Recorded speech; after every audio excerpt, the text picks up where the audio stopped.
Ketika aku mengangkat telepon untuk bertanya kepada putraku, Bima, kapan tanggal pernikahannya, menantuku, Sari, menatap tepat ke mataku dengan senyum sedingin es dan berkata, "Oh, kami sudah menikah kemarin. Kami hanya mengundang orang-orang istimewa." Kata-kata itu menghantamku seperti siamber air es. Orang-orang istimewa. Aku, yang selama 3 tahun telah membayar sewa bulanan mereka sebesar 7,5 juta rupiah, membeli setiap perabot di rumah mereka, dan mengisi lemari es mereka ketika mereka tidak punya apa-apa untuk dimakan, bukanlah orang istimewa. Aku berdiri di ruang tamu rumahku sendiri, memegang telepon seolah-olah beratnya 500 kilo, melihat putraku menghindari tatapanku sementara Sari, dengan santai duduk di sofa yang dulu kubelikan untuk mereka. Gaun pink pucat yang kupilih khusus untuk pernikahannya kini menggantung sia-sia di lemari, bersama sepatu baru dan ilusi bahwa aku akan menjadi bagian dari hari terpenting dalam hidup satu-satunya putraku. Aku telah menghabiskan 3 juta rupiah untuk gaun itu, membayangkan betapa cantiknya aku akan terlihat di foto pernikahan Bima, foto-foto di mana aku tidak akan pernah muncul. Selama berminggu-minggu, aku merencanakan setiap detail. Aku menyisihkan uang untuk memberi mereka 15 juta rupiah sebagai hadiah pernikahan. Aku menelepon adikku, dia, di Jakarta untuk memberitahunya kabar baik itu. Aku membersihkan rumah dari atas sampai bawah, berpikir mereka mungkin akan datang merayakan bersamaku setelah upacara. Semua itu runtuh dalam sedetik karena 4 kata beracun itu, hanya orang istimewa. Bima akhirnya mengangkat pandangan dan berkata dengan suara yang terdengar seperti sudah dihafalkan, "Bu, itu acara yang intim, sangat kecil, hanya kami berdua dan para saksi." Tapi aku tahu itu bohong. Aku melihat foto-fotonya di media sosial. Aku melihat orang tua Sari berpose dengan bangga di samping pengantin. Aku melihat saudara-saudaranya mengangkat gelas sampannya. Aku melihat gaun putih Sari, yang sebagian biayanya kubantu dengan 12 juta rupiah yang kuberikan bulan lalu untuk keperluan pribadinya. Aku melihat semua yang seharusnya tidak kulihat. Seminggu kemudian, tepat 7 hari setelah penghinaan itu, Sari meneleponku dengan suara yang sama sekali berbeda. Ia tidak lagi terdengar seperti perempuan percaya diri yang telah mengabaikanku di hari pernikahannya. Kini suaranya terdengar putus asa, nyaris memohon. "Bu Ratna, sewa rumah sudah jatuh tempo. Pemilik rumah menekan kami dan bilang kalau minggu ini kami tidak bayar, kami akan diusir. Ibu lupa melakukan transfer." Suaranya sedikit bergetar, seolah dunia akan berakhir. Aku terdiam beberapa detik, mengingat semua kali aku berlari ke bank hanya untuk melakukan transfer itu. Semua kali aku membatalkan rencana sendiri demi memastikan mereka punya atap di atas kepala.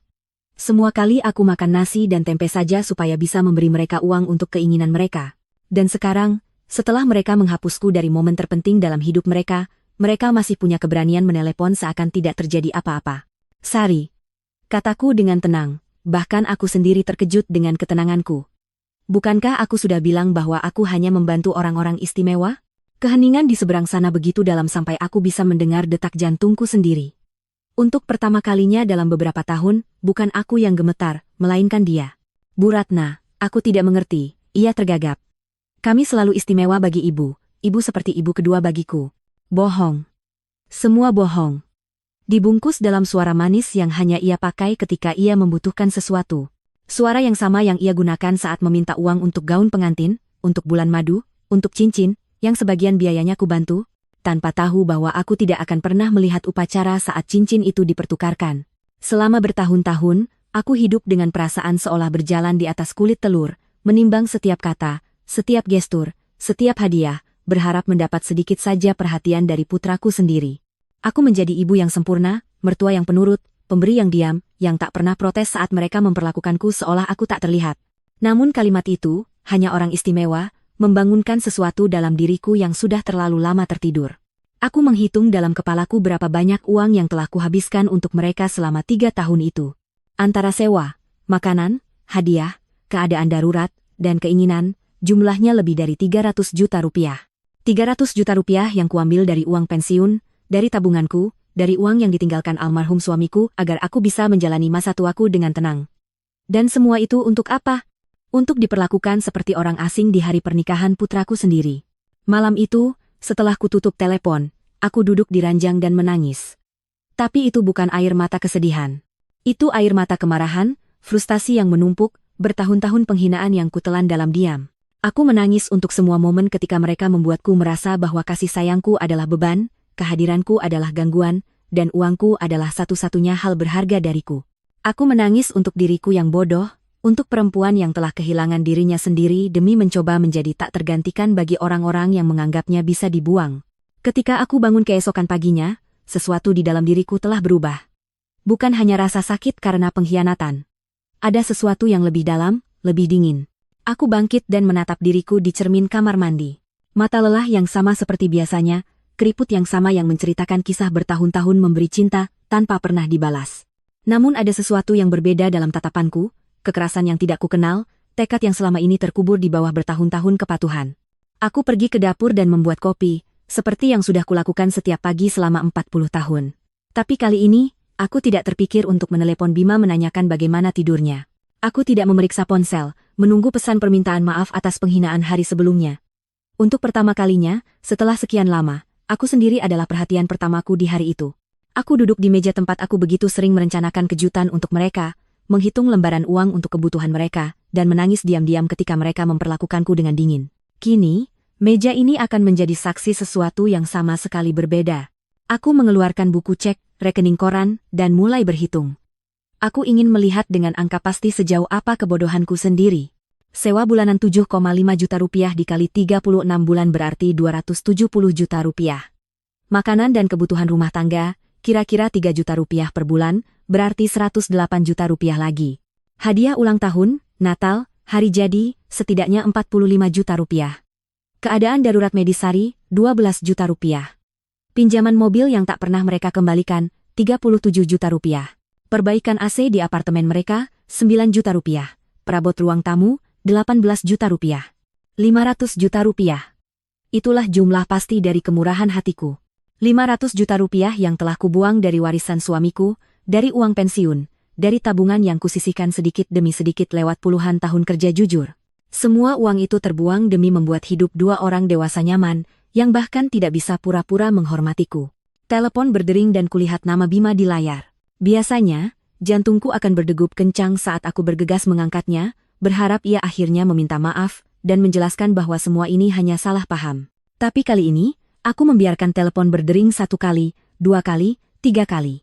Akhirnya, bunyi itu berhenti, dan aku melanjutkan minum kopi seolah tidak terjadi apa-apa. 10 menit kemudian, telepon berdering lagi. Kali ini Sari. Aku tetap membiarkannya berdering. Lalu sebuah pesan dari Bima masuk. Bu, tolong angkat. Kita perlu bicara. Aku menghapus pesan itu tanpa menjawab. Pukul 2 siang, aku memutuskan untuk jalan-jalan. Sudah berbulan-bulan aku tidak berjalan keluar rumah tanpa tujuan tertentu, tanpa urusan yang berkaitan dengan mereka.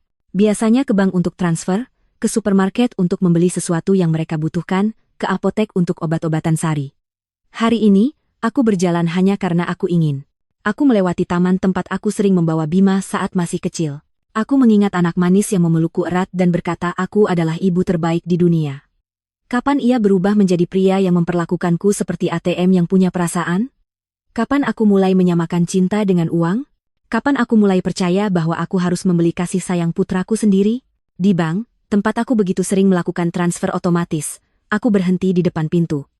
Manajer cabang, Pak Kusno, melihatku dari balik kaca dan melambaikan tangan. Aku sudah mengenalnya bertahun-tahun. Dialah yang memproses setiap transferku untuk Bima dan Sari. Dialah yang menyaksikan rekeningku terkuras bulan demi mengisi rekening mereka. Aku masuk dan langsung menuju kantornya. Pak Kusno, kataku, saya ingin membatalkan semua transfer otomatis yang sudah saya atur. Ia menatapku kaget. Selama 3 tahun, transfer itu sama rutinnya dengan terbitnya matahari. Ibu yakin, Bu Ratna, ada apa? Kekhawatirannya tulus, jauh lebih tulus daripada perhatian Bima padaku dalam beberapa bulan terakhir. Yang terjadi hanya satu, Pak. Saya akhirnya membuka mata, jawabku. Saya ingin membatalkan semuanya dan saya juga ingin informasi tentang cara melindungi rekening saya.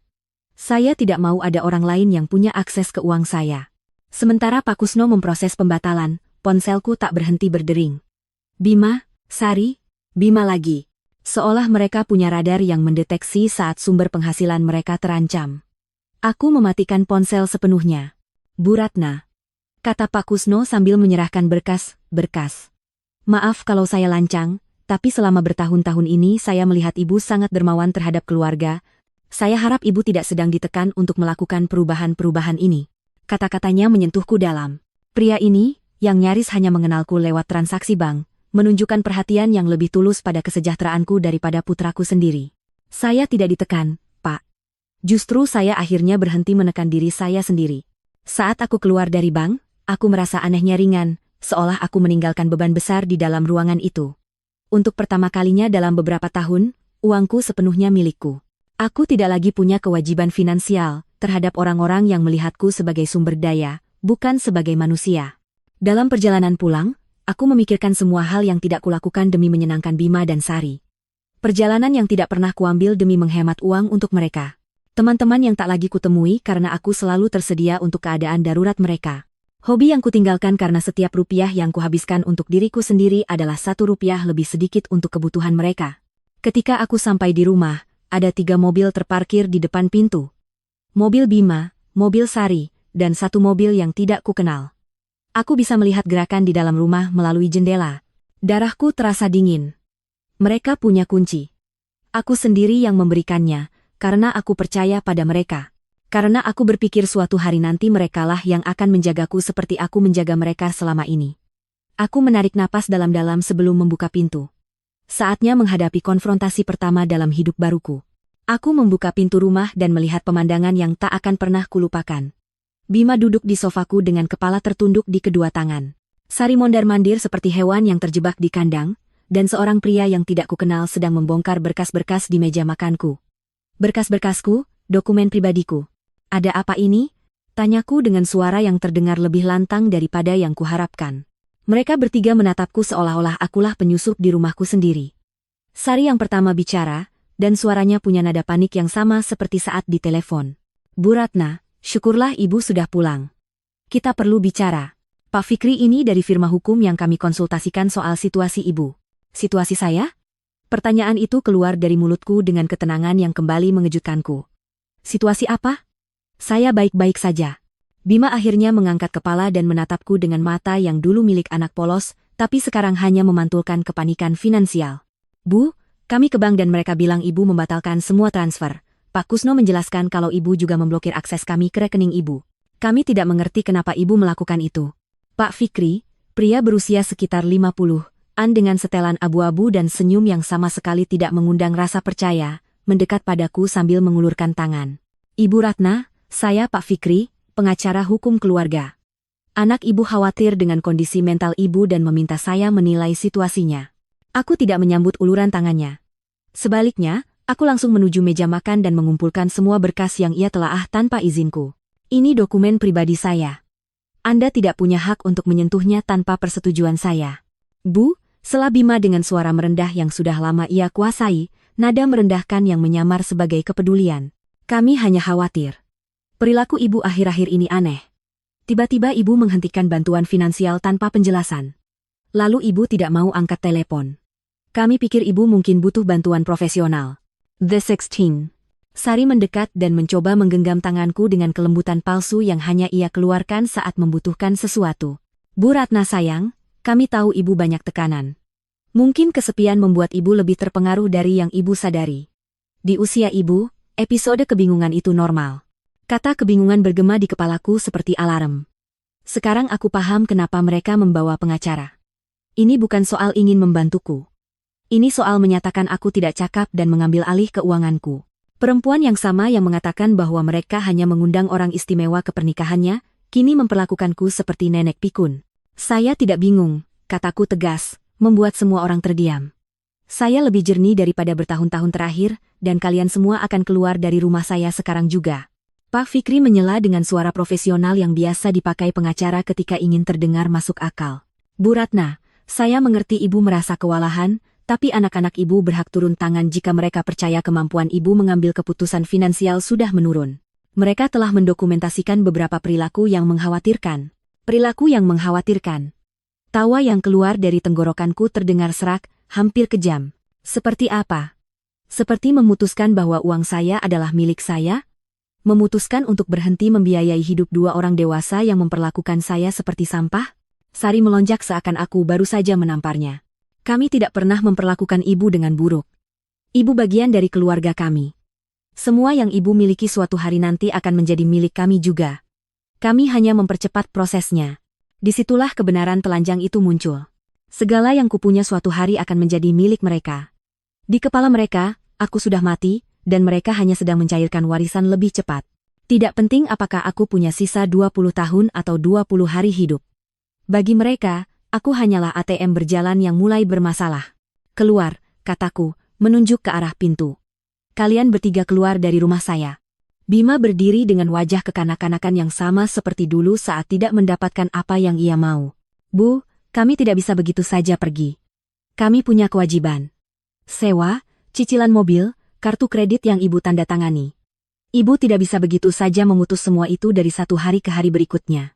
Tidak bisa? Suaraku meninggi untuk pertama kalinya selama percakapan itu. Siapa bilang saya tidak bisa? Selama bertahun-tahun, saya membayar sewa rumah yang bahkan bukan atas nama saya mengisi lemari es di rumah tempat saya tidak dianggap. Saya membiayai hidup yang jelas, tidak punya tempat untuk saya. Pak Fikri mengambil sebuah map dari tas kerjanya dan meletakkannya di meja. Bu Ratna, kami sudah menyiapkan beberapa dokumen yang bisa mempermudah transisi ini, surat kuasa yang memungkinkan Bima dan Sari mengatur keuangan ibu dengan lebih efisien. Ini hanya sementara, sampai kondisi ibu membaik. Aku mengambil map itu dan, tanpa membukanya, langsung melemparkannya ke tempat sampah. Satu-satunya transisi yang akan terjadi adalah kalian bertiga berpindah dari sini ke depan pintu. Sari mulai menangis, tetapi itu bukan air mata sedih. Itu air mata frustasi, kemarahan yang tertahan. Ibu tidak bisa melakukan ini pada kami, Bu Ratna. Kami sudah menghitung semuanya dengan harapan ibu membantu. Kami membeli banyak hal. Kami mengambil kewajiban finansial karena kami tahu bisa mengandalkan ibu. Kewajiban yang dasarnya uang saya, jawabku. Bukan kesejahteraan saya, bukan kebahagiaan saya, bukan kebersamaan saya, hanya uang saya. Dan sekarang, ketika saya memutuskan bahwa uang saya lebih baik digunakan untuk hidup saya sendiri, tiba-tiba saya menjadi nenek bingung yang butuh perwalian hukum. Bima mencoba mendekat, tapi aku melangkah mundur. Ia bukan lagi anak kecil yang berlari ke pelukanku saat mimpi buruk. Ia lelaki 35 tahun yang melihat ibunya sebagai penghalang antara dirinya dan hidup nyaman yang dibiayai orang lain. Bu, kami memang salah, katanya dengan suara yang berusaha terdengar menyesal. Pernikahan itu cuma salah paham, Sari gugup. Saya tertekan. Kita bisa memperbaikinya kalau ibu mau kembali bersikap masuk akal. Masuk akal? Kata itu terasa pahit di mulutku. Menurut kalian, bersikap masuk akal berarti terus membayar hidup kalian sementara kalian memperlakukanku seperti orang asing. Berarti pura-pura tidak sakit hati karena dihapus dari hari terpenting dalam hidup satu-satunya anakku. Pak Fikri merapikan kertas-kertasnya dengan cekatan, seperti orang yang sudah sering menghadapi klien keras kepala. Bu Ratna, ini belum selesai. Keluarga ibu punya opsi hukum. Jika betul ibu mengambil keputusan irasional karena masalah kesehatan mental, hakim bisa memutuskan bahwa ibu membutuhkan perwalian. Kata-katanya seperti pukulan telak. Aku menyadari ini bukan sekadar kunjungan manipulatif keluarga. Ini ancaman hukum nyata. Mereka ingin menyatakan aku tidak cakap mengurus urusanku sendiri. Pak Fikri, kataku, menatap lurus ke matanya. Saya sarankan Anda meneliti baik-baik sebelum mengancam perempuan 71 tahun yang telah mengelola keuangannya tanpa celah selama 40 tahun, yang membesarkan anaknya sendirian setelah suaminya meninggal, yang mengurus rumah tangga dan bekerja dengan jujur sampai pensiun, dan yang sampai minggu lalu, masih membiayai penuh 2 orang dewasa yang sepenuhnya mampu bekerja. Laking. Sari berhenti menangis dan menatapku dengan dingin, wajah asli yang selama ini disembunyikannya. Ini tidak akan berhenti di sini, Bu Ratna. Kami juga punya hak dan pengacara. Bagus, jawabku. Sewa semua pengacara yang kalian mau. Dengan uang kalian sendiri, tentu saja, karena uang saya tidak lagi tersedia untuk membiayai drama hukum kalian. Mereka bertiga berjalan menuju pintu dengan martabat terluka, seperti orang yang tidak terbiasa mendengar kata tidak. Sebelum keluar, Bima menoleh untuk terakhir kali. Bu, semua ini akan berakhir buruk untuk ibu. Suatu hari, ibu akan sendirian, tidak ada yang merawat ibu saat benar-benar butuh. Bima, jawabku dengan kesedihan dalam, tapi juga kejernihan kristal. Saya sudah sendirian. Bedanya sekarang, kesendirian itu adalah pilihan saya sendiri, bukan hasil kelalaianmu. Lah. Saat aku menutup pintu di belakang mereka, aku berdiri di ruang tamu, dikelilingi oleh keheningan terindah yang pernah kudengar dalam beberapa tahun. Itu adalah keheningan kebebasan. Malam itu, aku tidak bisa tidur, tapi bukan karena sedih atau menyesal, melainkan karena adrenalin setelah merebut kembali kendali hidupku. Aku berbaring terjaga, merencanakan langkah berikutnya seperti seorang jenderal yang menyiapkan strategi perang. Jika Bima dan Sari ingin bertarung, aku akan memberi mereka perang. Tapi itu akan menjadi perang yang kulawan dengan kecerdasan, bukan dengan emosi. Pukul 6 pagi, aku sudah berpakaian dan siap pergi. Tujuan pertamaku adalah kantor pengacara, Pak Wahyu, pria yang kukenal beberapa tahun lalu saat mengurus wasiat almarhum suamiku. Tidak seperti Pak Fikri yang dibawa Bima dan Sari. Reputasi Pak Wahyu sangat baik dan ia spesialis dalam melindungi hak-hak lansia. Bu Ratna, katanya setelah mendengarkan ceritaku, apa yang anak ibu coba lakukan kemarin jauh lebih umum daripada yang ibu kira. Ini disebut penyalahgunaan finansial terhadap lansia, dan itu adalah pelanggaran serius. Fakta bahwa mereka masuk ke rumah ibu tanpa izin dan memeriksa dokumen pribadi ibu juga termasuk pelanggaran. Kata-katanya sekaligus menenangkanku dan membuatku cemas. Menenangkan. Karena ia menegaskan bahwa aku tidak gila, bahwa apa yang terjadi benar-benar bentuk kekerasan. Mencemaskan, karena aku sadar situasinya lebih serius daripada yang kupikir. Kita harus mendokumentasikan semuanya. Lanjut Pak Wahyu. Setiap transfer, setiap hadiah, setiap kali mereka menekan ibu soal uang. Kita juga akan mengubah isi surat wasiat ibu untuk melindungi aset dari upaya manipulasi di masa depan. Kami menghabiskan 3 jam menelaah catatan keuanganku. Pak Wahyu sampai bersiul pelan ketika melihat jumlah totalnya, 500 juta rupiah dalam 3 tahun. Bu Ratna, dengan uang sebanyak ini, ibu bisa hidup nyaman, bepergian, menikmati masa pensiun. Sebaliknya, ibu justru sepenuhnya membiayai hidup 2 orang dewasa yang bahkan tidak menghormati ibu cukup untuk mengundang ibu ke pernikahan mereka. Saat aku keluar dari kantor Pak Wahyu, aku sudah punya rencana lengkap. Pertama, aku akan mengganti semua kunci rumah. Kedua, aku akan memasang sistem keamanan dengan kamera untuk melindungi diri dari kunjungan mendadak berikutnya. Ketiga, aku akan membuka rekening bank baru di bank lain yang tidak punya hubungan apapun dengan mereka. Dan keempat, aku akan mulai menjalani hidup yang selama ini kutunda. Tujuanku berikutnya adalah toko bangunan. Pemiliknya, Pak Surya, sudah mengenalku bertahun-tahun karena aku sering membeli berbagai keperluan untuk memperbaiki apartemen Bima dan Sari. Kali ini berbeda. Bu Ratna, ada apa? Apartemen anak ibu bocor lagi? Tanyanya dengan nada akrab, seperti orang yang diam-diam menyaksikan kemurahan hatiku terbuang sia-sia. Tidak, Pak Surya. Kali ini untuk rumah saya sendiri. Saya perlu mengganti semua kunci, dan saya mau yang kualitas terbaik. Ia menatapku heran, tapi tidak bertanya banyak. Saat aku memilih kunci, putranya, Dimas, yang memasang sistem keamanan, datang. Rasanya seperti takdir yang berpihak. Mas Dimas, kataku. Saya juga mau pasang kamera pengawas, paket lengkap. Harga bukan masalah. Saat mereka menyiapkan semuanya untuk pemasangan keesokan hari, aku menerima telepon dari nomor tak dikenal. Rupanya Sari, menelepon dari ponsel orang lain karena nomornya sudah kublokir setelah konfrontasi kemarin. Bu Ratna, ini Sari. Tolong jangan tutup dulu, kita perlu bicara baik-baik. Silakan bicara, jawabku datar. Begini, aku tahu ibu marah soal pernikahan kemarin. Itu memang salah. Aku dan Bima sudah bicara dan kami ingin menebusnya. Bagaimana kalau kita adakan makan malam spesial untuk merayakan pernikahan kami bersama ibu? Kita bisa adakan di rumah ibu. Kita masak bersama seperti dulu. Manipulasi dalam kata-katanya begitu jelas sampai aku hampir tertawa. Sari, sewa yang kalian tunggak itu tepatnya berapa? Keheningan di seberang sana mengonfirmasi bahwa pertanyaanku mengenai titik lemah mereka. Ya, 2 bulan. Total 15 juta rupiah. Tapi aku menelepon bukan hanya soal itu, Bu Ratna, kami benar-benar kangen sama ibu. Kalian kangen aku atau kangen uangku? Tanyaku langsung. Dua-duanya, jawabnya dengan kejujuran yang mengejutkanku. Bu, aku tidak akan bohong. Ya, kami butuh bantuan ibu secara finansial, tapi kami juga sayang ibu penting buat kami. Aidu, kalau aku begitu penting, kataku, kenapa aku tidak cukup penting untuk diundang ke pernikahan kalian? Kenapa aku tidak cukup penting untuk menerima telepon yang tidak berisi permintaan uang? Kapan terakhir kali kamu menelepon hanya untuk bertanya kabarku? Keheningan lagi. Kami berdua tahu jawabannya. Tidak pernah. Sari, aku hanya akan menjelaskan ini sekali. Selama 3 tahun, kalian memperlakukanku seperti ATM yang punya hati. Kalian memanfaatkanku. Kalian mengabaikanku. Kalian menghina aku, dan akhirnya kalian menyakitiku dengan cara paling kejam.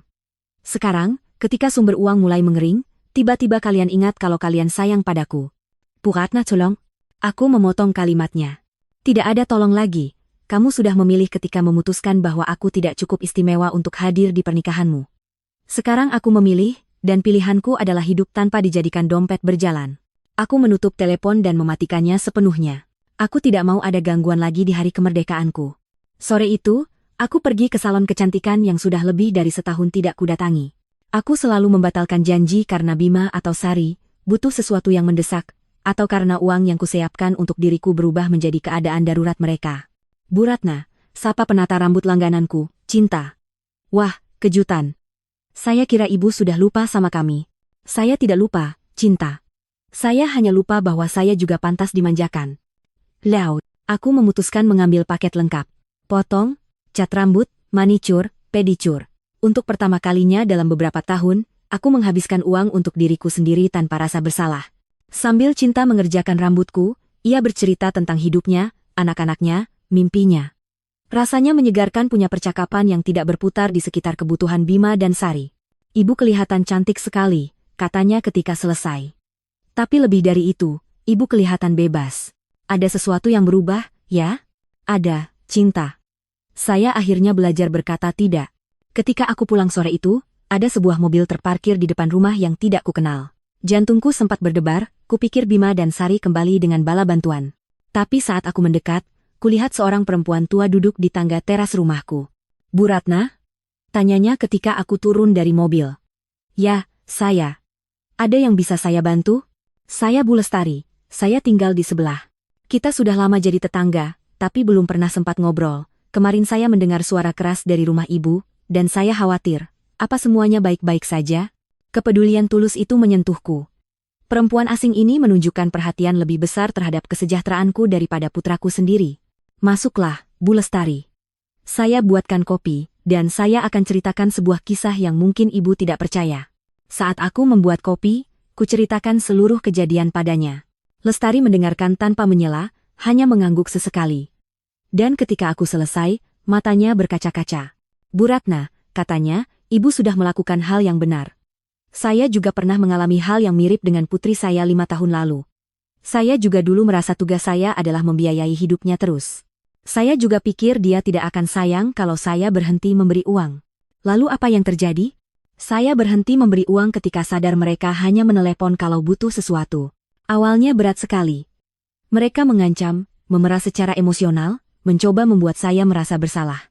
Tapi setelah 6 bulan, putri saya menelepon untuk minta maaf dengan tulus. Sekarang hubungan kami benar-benar berdasarkan cinta, bukan uang. Kata-katanya memberiku harapan dan menegaskan bahwa keputusanku benar. Menurut ibu, Bima dan Sari suatu hari akan mengerti? Mungkin ya, mungkin tidak, jawabnya jujur.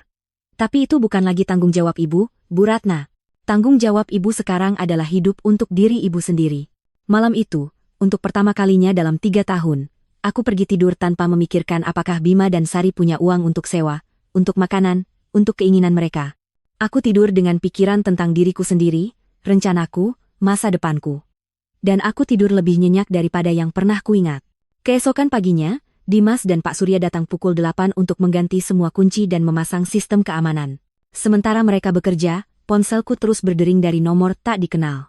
Sari masih mencoba menghubungiku dari berbagai ponsel berbeda, tapi aku sudah menguasai keterampilan baruku, sepenuhnya mengabaikan panggilan yang tidak membawa manfaat bagiku. Bu Ratna, kata Dimas saat memasang kamera, sistem ini akan memberi ibu ketenangan penuh. Ibu bisa melihat dari ponsel siapa yang datang ke rumah, bahkan saat ibu sedang tidak di rumah. Dan kalau ada yang masuk tanpa izin, sinyal otomatis akan dikirim ke polisi. Ironinya tidak luput dariku. Aku memasang sistem keamanan untuk melindungi diri dari putraku sendiri, tapi rasa sakitnya sudah tidak setajam dulu. Sekarang, itu hanya langkah praktis untuk menjaga kedamaian baru dalam hidupku. Sementara mereka masih bekerja, aku memutuskan melakukan sesuatu yang sudah bertahun-tahun tidak kulakukan. Menelepon adikku, dia, di Jakarta. Kami sudah saling menjauh, karena setiap kali kami berbicara, aku hanya menceritakan tentang kesuksesan Bima dan Sari, tentang berapa banyak uang yang sudah kuhabiskan untuk mereka, tentang betapa bangganya aku bisa membantu mereka. Sekarang aku sadar, percakapan kami selama ini sebenarnya hanyalah laporan keuangan yang menyamar sebagai kabar keluarga. Ratna. Dia menjawab dengan nada kaget. Kak, apa kabar? Kita sudah berbulan-bulan tidak bicara. Aku baik, dia. Bahkan lebih dari baik. Aku menelepon untuk bilang bahwa akhirnya aku sadar. Aku menceritakan semuanya dari awal. Pernikahan diam-diam, penghinaan, kunjungan bersama pengacara, dan keputusanku memutus aliran dana. Dia mendengarkan dalam diam. Dan ketika aku selesai, jawabannya membuatku terkejut. Ratna, Kak, sudah waktunya memang. Setiap kali kita bicara, hati aku sakit mendengar kakak bangga menceritakan berapa banyak uang yang kakak berikan ke mereka, seolah-olah cinta bisa diukur dengan rupiah. Aku ingin bilang sesuatu, tapi aku tidak tahu bagaimana caranya. Apa yang ingin kamu bilang? Bahwa Bima tidak pernah berbicara tentang kakak dengan penuh sayang ketika aku melihatnya di acara keluarga. Yang dia katakan selalu, ibu bantu aku ini, atau ibu belikan aku itu, tapi tidak pernah, aku kangen ibu, atau aku sayang ibu. Seakan-akan kakak itu penyedia jasa, bukan seorang manusia. Kata-katanya menyakitkan, tapi itu rasa sakit yang diperlukan. Seperti saat dokter membersihkan luka yang terinfeksi, memang perih, tapi itu bagian dari proses penyembuhan. Kakak tahu apa lagi yang aku perhatikan? Dia melanjutkan. Sari selalu bicara tentang kakak dalam bentuk masa depan. Kalau Bu Ratna sudah tidak ada, kita bisa renovasi rumahnya, atau kalau kita sudah dapat warisan, kita akan invest di usaha. Seolah-olah mereka menunggu kakak meninggal supaya mereka bisa benar-benar hidup. Pengungkapan itu menghantamku seperti seember air es. Mereka bukan hanya melihatku sebagai ATM, mereka melihatku sebagai hambatan sementara di antara mereka dan uang mereka. Sementara aku berusaha membuat mereka bahagia, mereka merencanakan masa depan tanpa aku. Setelah menelepon dia, aku duduk di dapur, memproses semua informasi ini. Puluhan tahun pernikahan dengan seorang pria yang benar-benar mencintaiku, 35 tahun membesarkan putraku sendirian setelah kematian suamiku, dan 3 tahun membiayai 2 orang dewasa yang melihatku sebagai penghalang senilai 1,5 miliar rupiah. Bel pintu berbunyi dan di kamera baru, kulihat itu Bu Lestari dengan sebuah cangkir di tangannya. Aku membuka pintu dan dia menyodorkan secangkir kopi yang masih hangat. Saya pikir ibu mungkin butuh teman setelah semua yang ibu ceritakan kemarin, katanya dengan senyum tulus yang sudah mulai sangat kuhargai. Kami duduk di ruang tamuku dan Bu Lestari menceritakan lebih banyak detail tentang pengalamannya sendiri. Putri saya mengatakan hal yang persis sama seperti yang Sari katakan pada ibu. Ibu seperti ibu kedua bagi saya. Kami ini istimewa bagi ibu. Semua yang ibu punya suatu hari akan jadi milik kami. Itu kalimat-kalimat hafalan, Bu Ratna. Mereka mempelajarinya dari buku panduan manipulasi emosional. Memang ada buku seperti itu? Tanyaku setengah bercanda. Tidak resmi, tapi sepertinya semua orang membaca buku yang sama. Bab pertama judulnya, buat dia merasa tidak tergantikan. Bab kedua, ciptakan keadaan darurat finansial tanpa henti. Bab ketiga, kalau dia mulai melawan, pertanyakan kesehatan mentalnya. Kami tertawa, tapi itu tawa pahit. Rasanya sekaligus lucu dan tragis menyadari pola yang begitu mudah ditebak di dalam perilaku anak-anak kami sendiri. Apa ibu pernah merasa bersalah karena menghentikan uang? Tanyaku pada Bu Lestari. Setiap hari selama 3 bulan pertama, jawabnya jujur. Tapi kemudian saya mulai melihat hasilnya. Putri saya terpaksa mencari pekerjaan kedua. Suaminya berhenti main golf setiap akhir pekan dan mulai mencari pekerjaan tambahan. Mereka belajar hidup sesuai kemampuan mereka. Dan yang lebih penting, mereka belajar bahwa saya adalah manusia, bukan sumber daya. Sore itu, aku memutuskan melakukan sesuatu yang sudah kutunda selama bertahun-tahun, mengunjungi makam suamiku. Aku selalu mencari alasan untuk tidak pergi, entah karena Bima atau Sari butuh sesuatu yang mendesak atau karena ongkos taksi terasa lebih berguna jika dipakai untuk keadaan darurat mereka. Pemakaman itu sepi dan indah. Makam Robi terlihat agak terbengkalai, karena sudah berbulan-bulan aku tidak datang untuk membersihkannya. Aku duduk di rumput di samping batu nisannya dan berbicara seolah-olah dia masih hidup. Robi, sayangku, sepertinya aku sempat kehilangan diriku sendiri. Setelah kamu pergi, aku menaruh semua energiku pada Bima. Aku ingin menjadi ibu terbaik di dunia, berpikir bahwa dengan begitu dia tidak akan terlalu merasakan kehilangan ayah. Tapi kurasa, dalam proses itu, aku lupa menjadi diriku sendiri. Angin berhembus pelan dan sesaat aku merasa seolah-olah dia benar-benar mendengarku. Anak kita sudah menjadi seseorang yang tidak lagi aku kenali. Atau mungkin dia memang selalu seperti ini dan aku yang tidak mau melihatnya. Istrinya, yah, kamu tahu sendiri seperti apa dia. Uang yang kamu tinggalkan untukku agar aku bisa hidup tenang, sudah kuhabiskan untuk merawat mereka. Tapi tidak lagi, sayangku. Aku sudah belajar. I know. Aku membersihkan makamnya, mengganti bunga-bunga layu dengan yang baru, dan tinggal di sana selama 1 jam lagi, hanya menikmati ketenangan. Untuk pertama kalinya dalam bertahun-tahun, aku tidak terburu-buru pulang untuk menyelesaikan krisis yang melibatkan Bima dan Sari. Saat aku pulang, ada 3 mobil lagi yang terparkir di depan rumahku. Jantungku berdegup lebih cepat, tapi kali ini aku sudah siap. Kamera menunjukkan Bima, Sari, dan 2 orang lain yang tidak kukenal. Semuanya tampak gelisah, saling bicara dan menunjuk-nunjuk ke arah rumahku. Aku tidak turun dari mobil. Sebaliknya, aku menelepon Pak Wahyu, pengacaraku. Pak Wahyu, mereka datang lagi ke rumah saya. Kali ini, mereka membawa orang-orang lain. Saya harus bagaimana? Jangan turun dari mobil, Bu Ratna. Saya akan ke sana sekarang juga, dan saya akan menelepon polisi. Setelah pembicaraan kita kemarin, saya sudah mengajukan permohonan perintah larangan sementara. Mereka tidak boleh berada di properti ibu. Beberapa menit kemudian, Pak Wahyu dan 2 mobil patroli polisi datang. Aku melihat para petugas berbicara dengan Bima dan Sari. Kulihat putraku menggerak-gerakkan tangan dengan marah. Kulihat Sari menangis lagi, tapi kali ini air matanya tidak menggerakkan hatiku sama sekali. Salah satu petugas mendekati mobilku. Bu, ibu boleh turun dengan aman. Para tamu ibu akan segera pergi. Saat aku turun dari mobil, Bima berteriak dari seberang jalan. Bu, ini konyol. Kami keluarga ibu. Ibu tidak boleh memanggil polisi untuk anak kandung sendiri. Bima. Jawabku dengan ketenangan yang kembali mengejutkanku. Keluarga tidak mengancam akan menggugat ibunya supaya dinyatakan tidak waras. Keluarga tidak masuk ke rumah orang tanpa izin. Keluarga tidak memperlakukan ibunya seperti mesin ATM. Sari berteriak dari seberang jalan. Ibu harus membayar semua yang ibu utang pada kami, ada tagihan yang ibu tanda tangani. Ibu tidak bisa begitu saja meninggalkan kami. Pak Wahyu menyala. Bu Sari, komunikasi ke depannya hanya boleh melalui kantor saya, dan saya sarankan Anda berkonsultasi dulu dengan pengacara sebelum mengeluarkan ancaman penagihan, karena klien saya memiliki dokumentasi lengkap semua pembayaran yang selama ini ia berikan secara sukarela selama 3 tahun. Aku melihat mereka pergi dengan mobil masing-masing, kalah, tapi belum menyerah sepenuhnya. Aku tahu ini belum selesai, tapi untuk pertama kalinya sejak semua ini dimulai, aku merasa yakin. Aku punya bantuan profesional. Aku punya dukungan emosional dari Bu Lestari. Dan yang terpenting, aku punya kejernihan batin tentang mana yang benar dan mana yang salah. Malam itu, Bu Lestari mengundangku makan malam di rumahnya.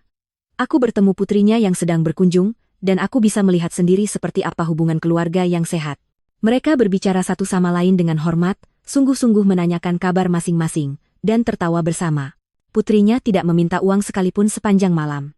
Aku juga ingin seperti itu dengan Bima. Aku mengakui pada Bu Lestari setelah putrinya pulang. Dan mungkin suatu hari kamu akan mendapatkannya, jawabnya. Tapi pertama-tama, dia harus belajar bahwa kamu adalah manusia yang pantas dihormati, bukan sekadar sumber pemasukan. Untuk pertama kalinya dalam beberapa minggu, aku tidur dengan perasaan penuh harapan tentang masa depan. Beberapa hari berikutnya terasa anehnya tenang. Kamera pengawas menunjukkan bahwa Bima dan Sari beberapa kali lewat di depan rumahku setiap hari, kadang pelan, kadang mereka parkir sebentar, tapi tidak turun. Seolah-olah mereka sedang mempelajari rutinitasku, mencari momen yang tepat untuk langkah mereka berikutnya. Pak Wahyu menyarankan saya mencatat setiap kunjungan ini, jadi saya membuat catatan rinci dengan tanggal dan jam. Kegigihan mereka justru akan membantu kita, katanya.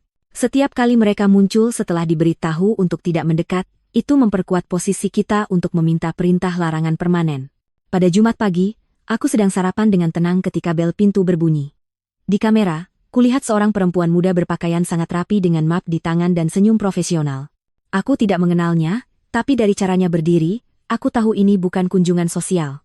Selamat pagi, Bu Ratna. Katanya ketika ku buka pintu. Saya petugas investigasi sosial dari Dinas Layanan Lansia. Kami menerima laporan bahwa ibu mungkin berada dalam situasi berisiko, dan kami perlu melakukan pemeriksaan kesejahteraan. Darahku terasa dingin. Bima dan Sari telah meningkatkan level permainan mereka. Ini bukan lagi sekadar ancaman dari pengacara pribadi. Sekarang mereka melibatkan pemerintah. Boleh saya lihat kartu identitas Anda? Tanyaku, berusaha tetap tenang. Tentu. Dia menunjukkan kartu tanda pengenal resmi yang tampak asli. Nama saya Bu Siti, pekerja sosial. Boleh saya masuk dan berbicara dengan ibu? Aku membiarkannya masuk, tahu bahwa menolak hanya akan membuatku tampak lebih mencurigakan. Bu Siti duduk di ruang tamuku dan mengeluarkan sebuah formulir dari mapnya. Bu Ratna, kami menerima laporan bahwa ibu menunjukkan perubahan besar dalam perilaku finansial, bahwa ibu memutus komunikasi dengan keluarga, dan bahwa ibu menunjukkan tanda-tanda paranoid dengan memasang sistem keamanan yang tidak perlu. Kami juga diberitahu bahwa ibu menolak bantuan medis dan bantuan hukum dari orang-orang terdekat. Setiap kata dipilih dengan hati-hati untuk membuatku terdengar seperti nenek tua yang sudah tidak waras. Aku bisa mendengar suara Sari di balik susunan kalimat itu. Dia memang selalu ahli memainkan kata-kata demi mendapatkan apa yang dia mau. Bu Siti, kataku dengan segala kewibawaan yang masih kupunya. Sebelum menjawab pertanyaan apapun, saya ingin menelepon pengacara saya. Bu, ini bukan interogasi hukum. Ini hanya pemeriksaan kesejahteraan. Kalau ibu tidak menyembunyikan apa-apa, seharusnya tidak masalah berbicara dengan saya. Kalimat, kalau tidak ada yang disembunyikan, kenapa takut, membuatku marah. Itu logika yang sama yang digunakan para pelaku kekerasan untuk membenarkan pelanggaran privasi.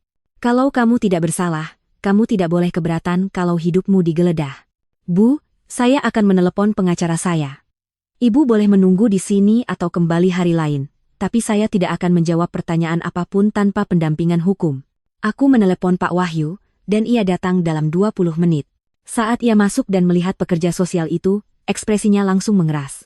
Bu Siti, katanya setelah memeriksa kartu identitasnya, saya harap Anda punya surat perintah pengadilan untuk berada di sini, karena klien saya berada di bawah perlindungan hukum saya, dan penyelidikan tanpa izin bisa dianggap sebagai bentuk pelecehan. Pak, jawab Bu Siti dengan kepercayaan diri yang sudah jauh berkurang, kami menerima laporan dari anggota keluarga yang khawatir tentang kondisi ibu. Tugas kami adalah menyelidikinya. Keluarga yang mana?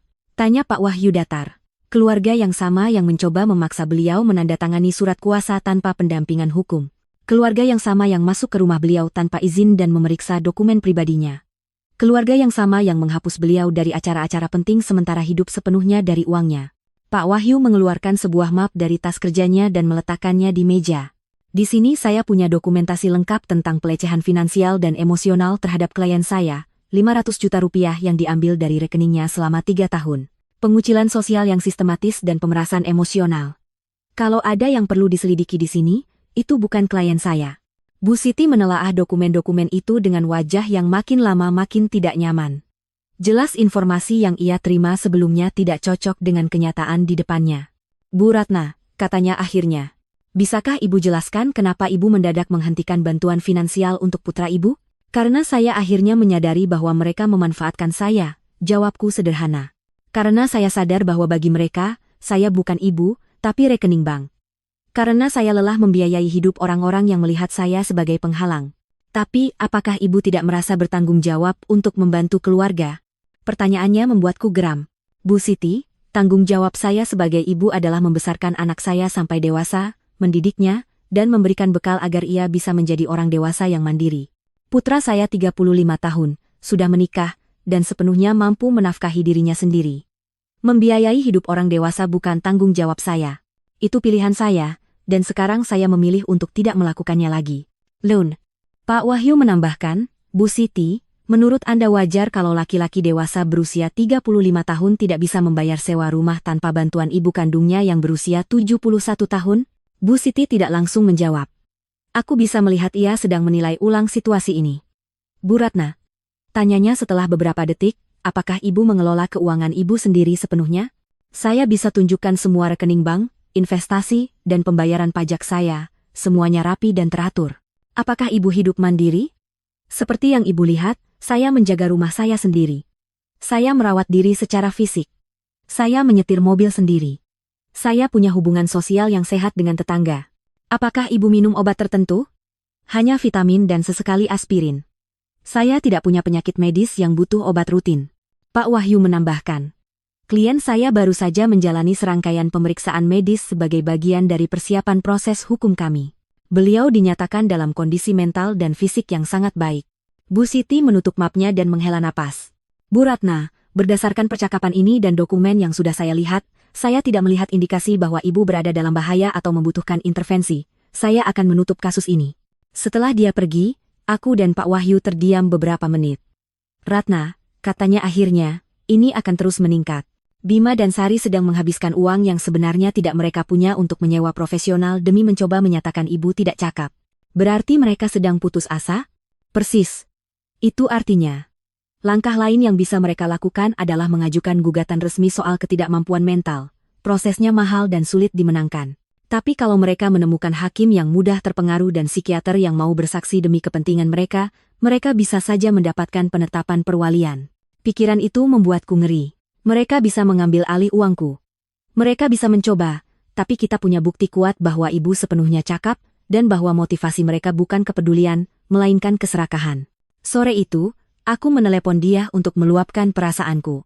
Kak, katanya setelah mendengar ceritaku, kakak sadar tidak, sejauh apa mereka mau melangkah demi uang?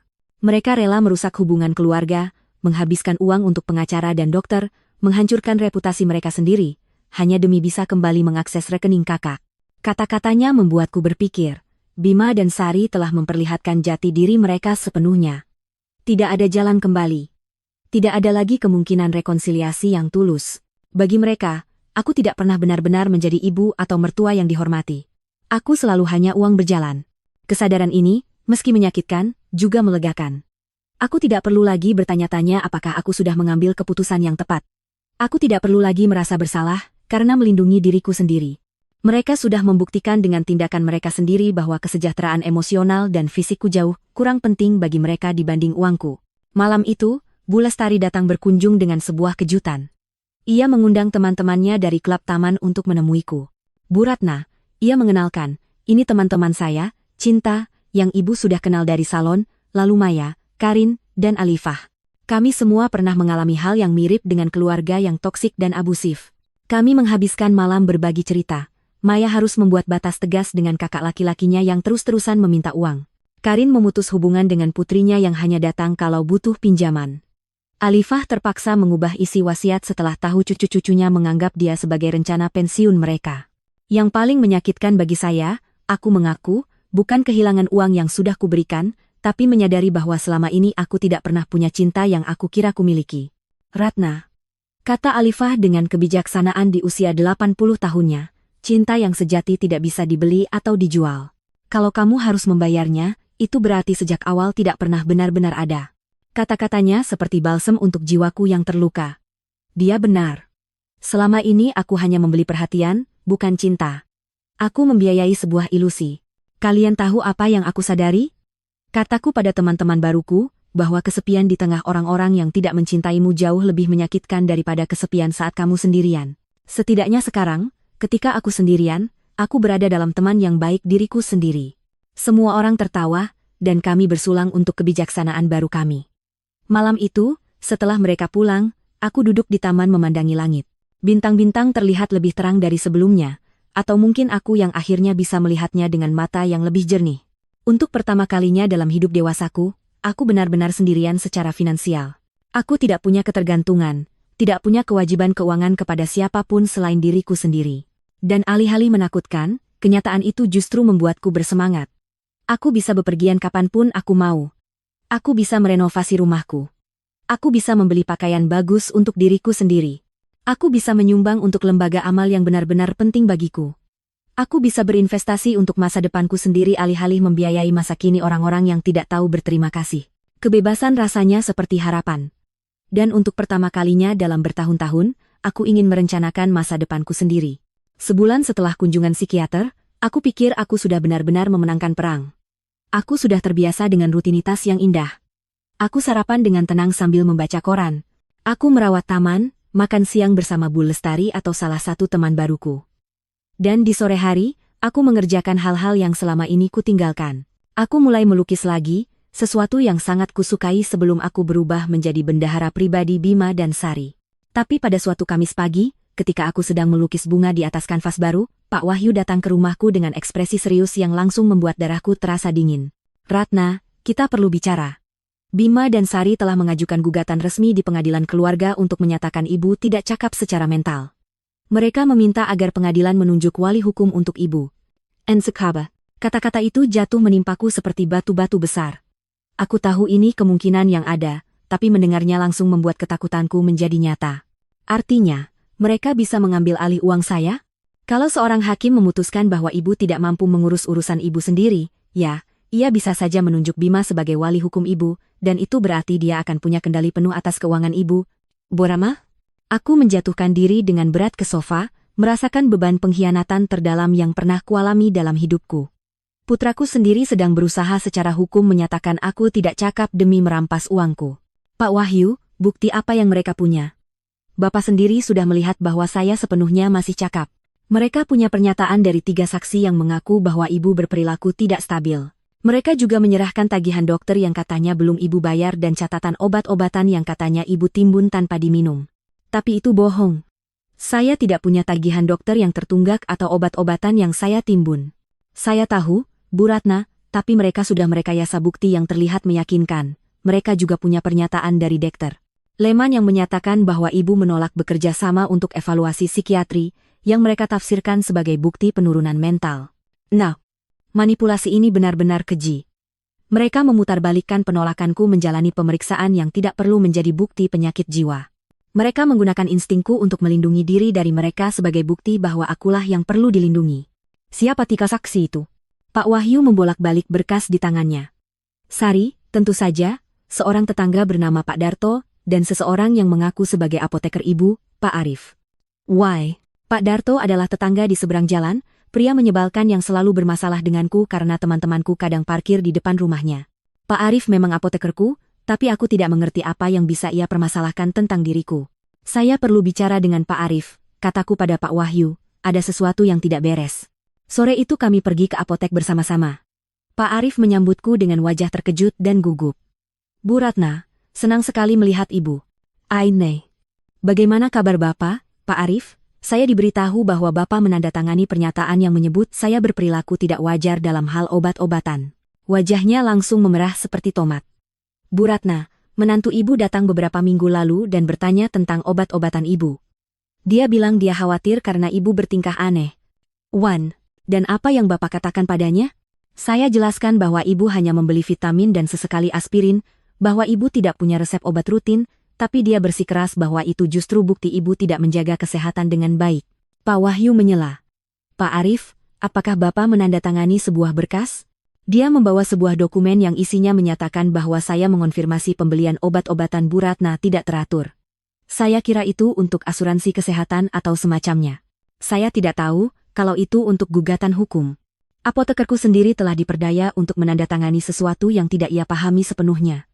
Manipulasi Sari memang tidak ada batasnya. Pak Arif, kataku, saya perlu Bapak membuat pernyataan tertulis yang menjelaskan persis apa yang terjadi dan menegaskan bahwa saya tidak punya masalah apapun dengan obat-obatan. Tentu, Bu Ratna, saya benar-benar minta maaf atas kesalahpahaman ini. Setelah dari apotek, kami pergi menemui Pak Darto. Saat kami mengetuk pintunya, ia menyambut kami dengan sikap bermusuhan yang jelas. Pak Darto, kami hanya ingin menanyakan sesuatu, kata Pak Wahyu. Saya paham Bapak menandatangani sebuah pernyataan tentang perilaku klien saya. Betul, saya tanda tangan. Perempuan itu gila. Dia sudah bertingkah aneh selama berminggu-minggu. Bisakah Bapak lebih spesifik tentang perilaku apa yang Bapak lihat?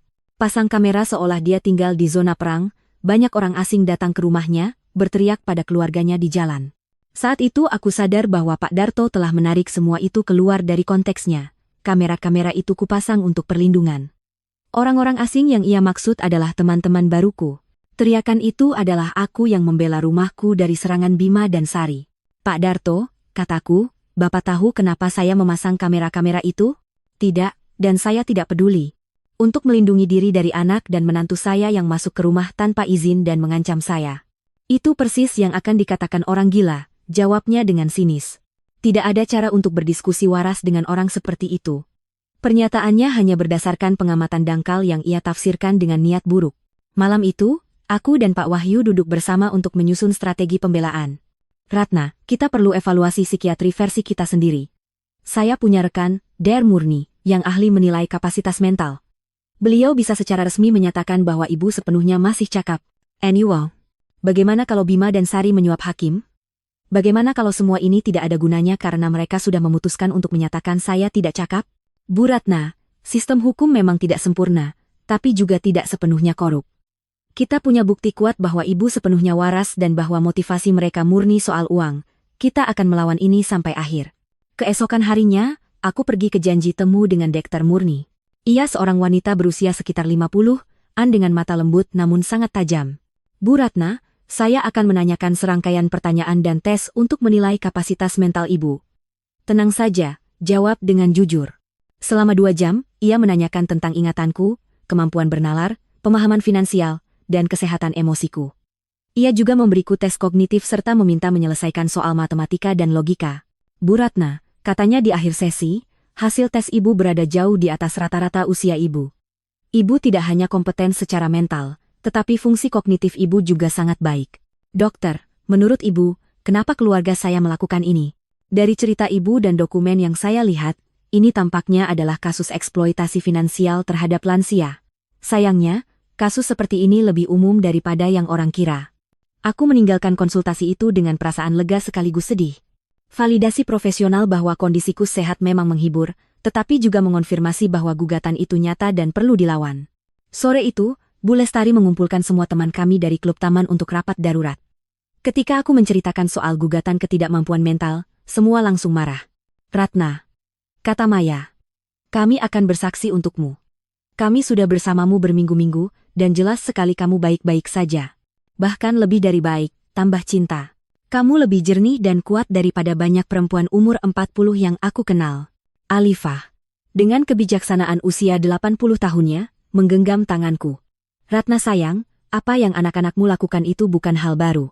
Dari generasi ke generasi, anak-anak serakah selalu mencoba menyatakan orang tua mereka gila demi mendapatkan uang.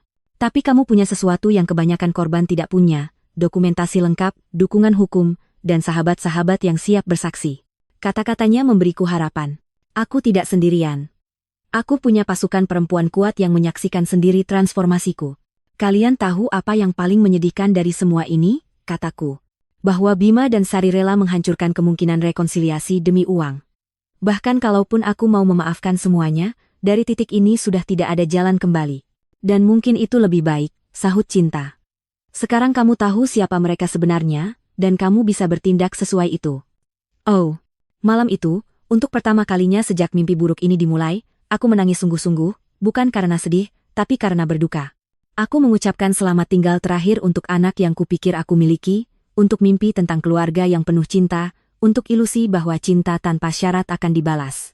Namun, sesuatu yang baru juga muncul dalam diriku, tekad baja untuk tidak membiarkan diriku dirampas bukan hanya uangku, tetapi juga martabat dan kebebasanku. Perang resmi dimulai. Dan aku siap bertarung. Sidang berlangsung 3 minggu kemudian. Aku bangun pagi, mengenakan setelan hitam terbaikku, dan menatap pantulan diriku di cermin dengan tekad yang belum pernah kurasakan seumur hidupku. Hari ini, bukan hanya kapasitas mentalku yang akan dinilai tetapi martabatku sebagai manusia, hakku untuk hidup tanpa kekerasan, dan nilai diriku di luar rekening bank. Pak Wahyu datang pukul 7 pagi untuk meninjau strategi terakhir kali. Ingat, Bu Ratna, beban pembuktian ada pada mereka. Mereka yang harus membuktikan ibu tidak cakap. Kita hanya perlu menunjukkan bahwa itu tidak benar. Bagaimana kalau hakimnya berat sebelah? Hakim Mulyadi punya reputasi adil. Dia tidak otomatis memihak keluarga dan sangat melindungi hak-hak lansia. Kami tiba di gedung pengadilan pukul 9. Di lorong, kulihat Bima dengan setelan baru mungkin dibeli khusus untuk hari ini dan Sari memakai hitam seolah dia datang ke pemakaman. Mungkin memang begitu, pemakaman hubungan keluarga kami. Bima menghindari tatapanku ketika mata kami bertemu. Sari menatapku dengan dingin baginya, ini hanya transaksi bisnis. Pengacara mereka adalah pria tua elegan dengan aura percaya diri khas orang yang sering menang di kasus seperti ini. Dalam pembukaan, strateginya jelas, menggambarkanku sebagai wanita tua kebingungan yang telah dimanipulasi orang asing agar menjauh dari keluarganya yang penuh kasih. Yang mulia, katanya, Bu Ratna jelas menunjukkan penurunan mental dalam beberapa bulan terakhir. Ia memutuskan seluruh bantuan finansial tanpa alasan rasional. Ia memasang sistem keamanan berlebihan karena paranoia, dan ia mengisolasi diri atas pengaruh tetangga dan pengacara yang memanfaatkan kondisi rentannya. Setiap kata dirancang agar pembebasanku terdengar seperti demensia, lalu mereka memanggil saksi. Sari yang pertama. Pertunjukannya pantas menang Oscar. Ia menangis menggambarkan bagaimana aku berubah, menjadi paranoid, dan menjauh dari keluarga yang mencintainya. Yang mulia, katanya sambil menggigil, Ratna seperti ibu kedua bagi saya, melihat penurunan mentalnya sangat menghancurkan hati kami. Kebohongan yang dibungkus air mata palsu. Saat Pak Wahyu memeriksa balik, ceritanya langsung retak. Bu Sari, kapan terakhir kali Anda menelepon klien saya tanpa meminta uang? Kami bicara banyak hal. Tanggal spesifik? Saya tidak ingat. Benarkah Anda menikah tanpa mengundang ibu mertua Anda? Itu akara kesil. Dan apakah benar Anda berkata pada klien saya bahwa Anda hanya mengundang orang-orang spesial? Wajah Sari memerah. Itu di luar konteks. Konteks apa yang tepat untuk memberitahu ibu mertua bahwa dia bukan orang spesial? Ia tidak bisa menjawab. Bima berikutnya. Melihatnya bersumpah mengatakan kebenaran, padahal dia berniat berbohong tentang mentalku, adalah salah satu luka terdalam hidupku. Ibu saya selalu sangat baik, katanya, tapi akhir-akhir ini dia menjadi tidak rasional, kami yakin dia dimanipulasi. Di pemeriksaan balik, topengnya jatuh. Tuan Bima, berapa banyak uang yang Anda terima dari ibu Anda dalam 3 tahun? Saya tidak tahu jumlah tepatnya. 500 juta rupiah terdengar akurat? Mungkin. Ibu memang baik. Then, berapa kali Anda mengunjungi ibu tanpa meminta uang? Diam. Benarkah Anda dan istri masuk ke rumah klien saya tanpa izin? Kami khawatir. Benarkah Anda membawa pengacara untuk memaksa dia tanda tangan surat kuasa? Itu untuk membantu. Anda umur 35 tahun. Mengapa Anda butuh ibu berusia 71 tahun membayar sewa rumah Anda? Tidak ada jawaban bermartabat. Pak Darto bersaksi tentang perilaku anehku, tetapi saat ditanya detail, ia mengaku hanya melihat dari jauh dan tidak pernah bicara denganku. Deter. Leman bersaksi bahwa penolakanku menjalani evaluasi psikiatri adalah bukti gangguan mental. Namun Pak Wahyu menyerahkan hasil evaluasi dari DR Murni yang sepenuhnya membantah pendapatnya. Kemudian giliran kami. Pak Arif, apotekerku, menjelaskan bagaimana ia ditipu menandatangani dokumen yang memelintir fakta, Dr. Murni menyampaikan hasil tes kognitifku yang sempurna. Pak Surya dari toko bangunan bersaksi bahwa keputusanku membatalkan transfer otomatis sangat rasional. Bu Lestari dan teman-teman klub taman bersaksi tentang kejernihanku, semangat baruku, dan hubungan sosialku yang sehat. Akhirnya, giliranku. Aku berdiri tegak, membawa 71 tahun kehidupan luka, kebijaksanaan, dan kekuatan. Pak Wahyu memanduku menceritakan semuanya. 500 juta rupiah yang hilang, penghinaan pernikahan, manipulasi emosional, pelanggaran privasi, ancaman hukum. Bu Ratna, tanya Pak Wahyu, mengapa Anda menghentikan bantuan finansial? Karena saya akhirnya mengerti bahwa apa yang saya terima dari mereka bukan cinta, jawabku tegas. Itu transaksi komersial yang menyamar sebagai keluarga. Uang saya diterima, tetapi saya sebagai manusia tidak. Apakah Anda menyesal? Saya hanya menyesal butuh waktu selama ini untuk menyadarinya. Pengacara Bima mencoba membuatku tampak bingung. Tidak berhasil. Aku menjawab semua pertanyaan dengan jernih.